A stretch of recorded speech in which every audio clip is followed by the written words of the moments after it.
Hey, Johnny. Hey, Lena. Que pasa, baby? Que pasa with you?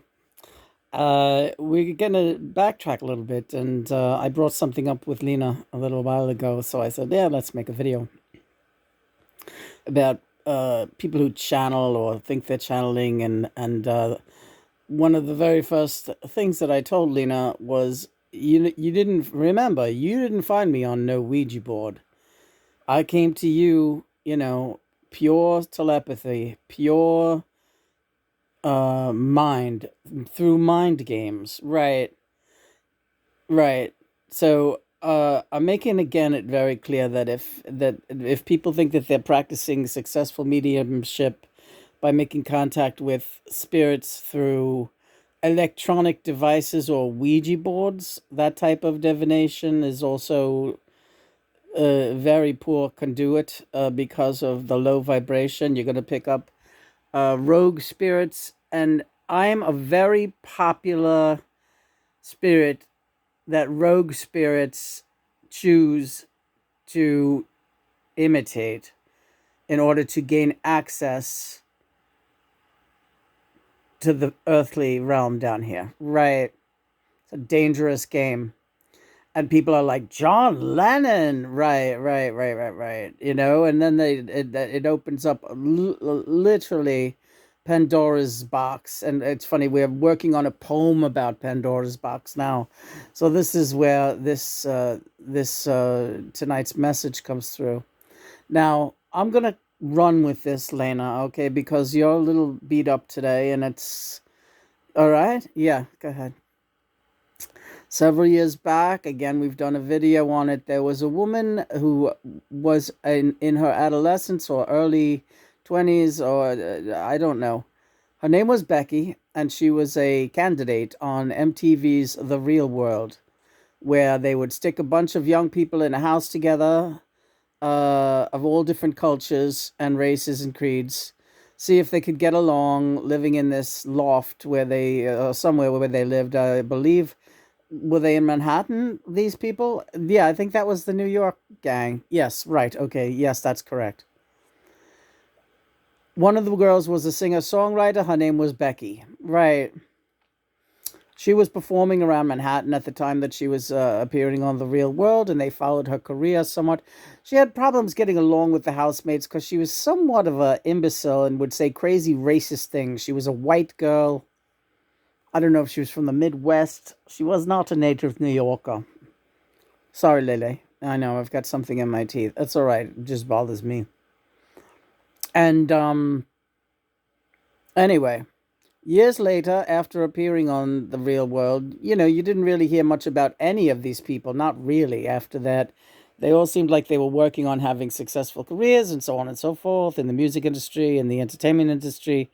They felt that show would propel their natural talents to the public eye and make them a viable commodity for the American public via television, via media. It didn't really work out. Not really, not really. Because that was a very low vibrational program. It kind of pitted them against each other. It was a sensationalistic program.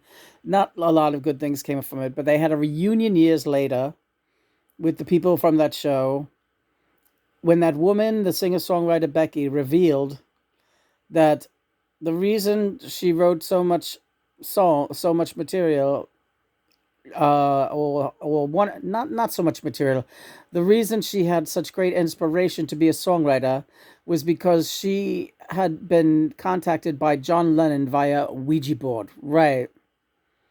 And she said, I was shocked when I saw that show. Yeah, John got again. I didn't keep up with that show at all or anything. I was never around really to watch that show, because I was working as a singer songwriter in Manhattan at the same time that show was airing. But I saw reruns years later, but I never knew about the John Lennon thing, and I just like John showed this to me, and he's like, and it was during the reunion, and she's like, yeah, I was all the time that I was in the house with you people on this Real World show, I had a connection with John Lennon. I used to work with a Ouija board, and I used to be talking to John Lennon, and we were very close, right? So John shows me this, and I'm like, what is that all about? He goes, wait, it gets better. Go ahead, John. All right. I'm sorry. Don't mean to step all over you. It's all right. You're used to it, right? Yeah. I'm a railroader. Yeah, a little bit.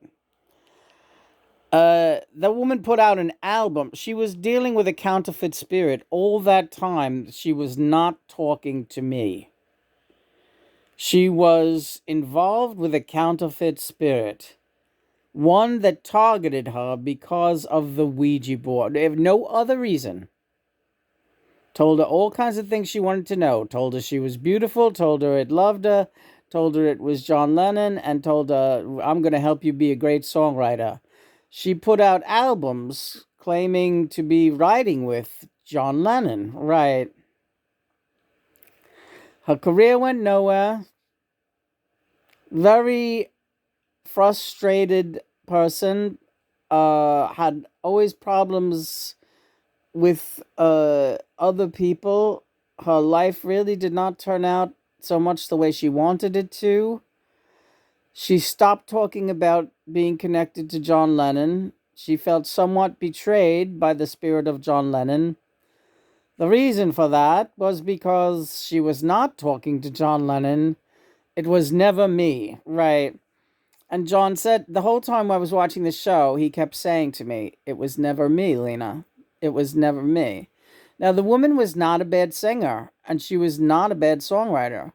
But I just, through a couple of the snippets of songs that I heard, I was like, that's not John's type of writing. That's very inferior to the kind of writing John does. I know because I write with John, right? And she's not being, she knows how I write, right? I write with her in a very sophisticated manner that was not part of, that woman Becky was not connected with me, right?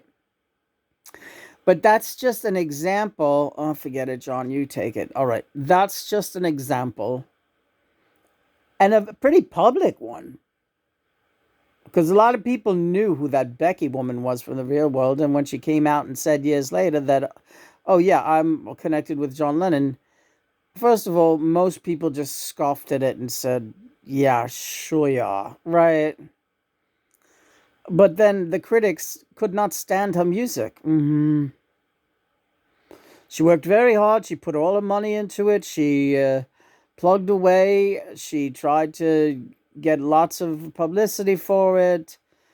She got rights to some of my photographs to put on her album, I think, even. It was never me. It was always a counterfeit spirit having a good laugh at that woman's expense. And it's all because the way she contacted that spirit was through a Ouija board. Would you have ever? I wouldn't have had any reason to contact that woman. I don't seek contacts down here. The only contact that I have ever actively sought was you. Because you were so blocked and you're my twin flame. And I was like, I've got to clean up that channel, and I need this woman. She's my other half. I didn't have to seek Julian. I didn't have to seek Yoko. I didn't have to seek Shawnee, because I have always been connected with them, and they have always known it and felt it, and they've said as much. You were a different story. And what made listen, it was coming. You were going through a lot of trauma, and the shakeup led to your awakening. All the trauma that you had been through the last few years before our connection. But when you finally picked up and started studying the tarot cards, you opened your mind in such a way that I was able to contact you telepathically. And that is our pure connection. Telepathic. 100%. 1,000,000%. That's what I told you tonight, Lena. I love you a million times, a billion times, a trillion times. We are a zillion percent, you and me. Pure telepathic. 24/7 connection. And we always have been, but you just haven't always realized it until 2013. And what a surprise that was, right? Yes, it was. But anyway, so Lena, when she first saw this woman, Becky, from the real world, I gotta laugh at that title too. Yeah. Talking about her connection with John Lennon, Lena really looked at me like, what is this? Like, she gets ready to get mad at me. Not really, but I promise you, you are the channel. And Lena doesn't run around yelling, I'm a medium, I'm a psychic. She shies away from that lingo. She doesn't relate to it. She's my channel. That's what she is. She's not a medium. She's not a psychic. She's not a hoodoo priestess looking at, whatever it is that people think they're looking at out there. She's my priestess. She's my twin flame. And she's a clear channel, right? And I've said, Lena, you're not the same as anyone else. And there are mediums and there are self-proclaimed psychics, and you're not them. You're something else. You're something else, baby. Thanks, John. You're something else, too. Aw, you made me cry tonight. You made me cry. No, you made me... No, me. Aw, that's nice. So, and Becky from the real world, she's a few years younger than me. She's about 5 years younger than me. So she's, I think, going on 58 now or 59. And, her career really went nowhere. I think she, now is very off the radar. We did sort of a search on her tonight just before this video just to see if there was any news. Nothing.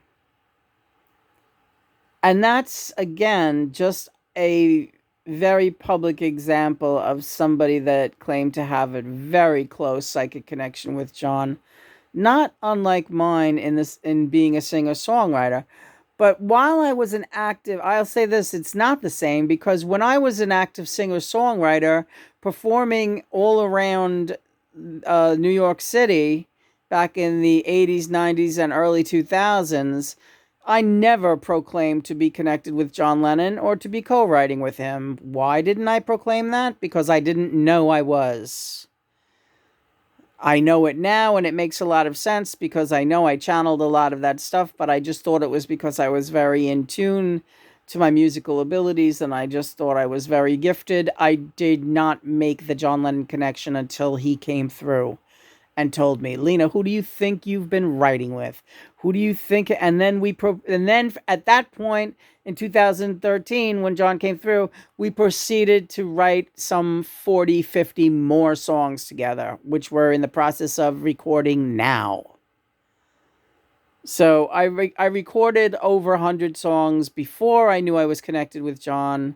I performed in every fucking big time New York City club, CBGB's, Kenny's Castaways, Mercury Lounge, Tribeca, Bleecker Street, everywhere in New York City. The Mercury, did I say Mercury? Where else, John? The Continental.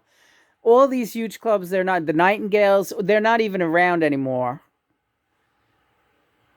CBGB's, baby. Yeah, hi, Joey Ramone. Yeah, Lena, how you doing? All right, Joe, what's up with you? Nothing much, just popping in to say hi. Uh, just oh yeah, that poor kid in Rockaway. Yeah, another kid drowned out in Rockaway. That's those riptides. It's very, very dangerous. Yeah. Rockaway Beach. Stay away from. Well, just don't go swimming if you're not really that sure of what you're doing, and if there are especially no lifeguards on duty. That's what this kid did. Yeah. All right, I'm giving the high sign. Johnny wants to take you away from this. So, you did your thing. You said your thing. All right, Joey. Thanks a lot. I appreciate you just popping in and saying hi. Yeah, that's how we're gonna wing it from there on. Listen, your ankle's doing fine, but tomorrow put on the boot. Put on the right. I'm gonna do it again. I'm gonna go for it again. I got to get out to that piano. Yeah. Well, just try. That's all God wants you to do is just try. He's not gonna let you hurt yourself. Okay. Thanks, Joe. Your family loves you. Yes, I know. We're your family. I know, honey. That's why you're never lonely. And you're never alone. I know, honey.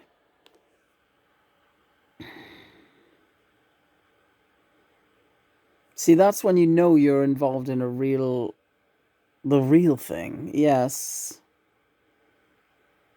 You'll never be alone, Lena. I know, honey. Do you trust me? I trust you. Do you love me? I love you. Praise be God and Mother. Praise be God and Mother. And best wishes to Becky from the real world because, but you never don't ever dabble with Ouija boards. You don't know who you're getting. And she's all excited. She thought she was talking to John Lennon. She's 100% sure of it. Nobody could dissuade her. And, it didn't go well for her in the long run. It just didn't. And that's because she picked up low vibrations. Yeah, she picked up. Oh, hi, Brian Wilson. How are you? Very good. I fought a lot of demons.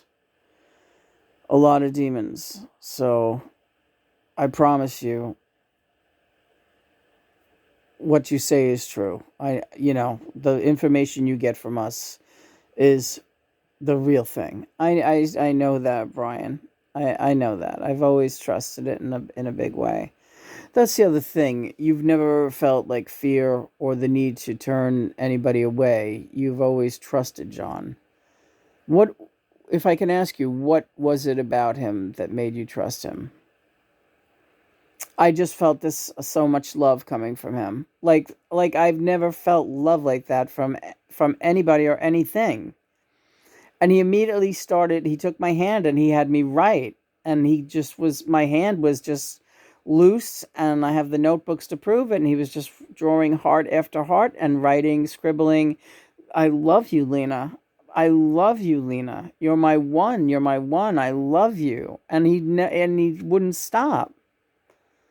And it was unbelievable, and that's how you made your connection, not through the internet, not through Ouija boards, not through even your pendulum that you occasionally used. You didn't make it through any of those things. He came right through your hand and he wrote. That's right. He didn't type on a America Online. He came right. He flipped open a notebook and he started writing to you. Yes, that's right. And he's still doing it. Yes, that's right.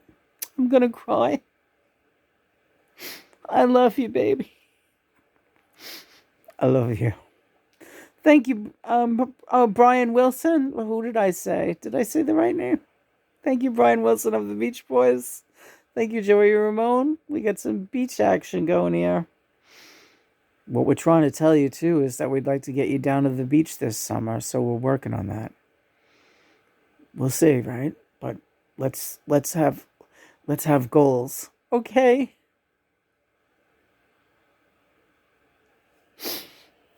Okay.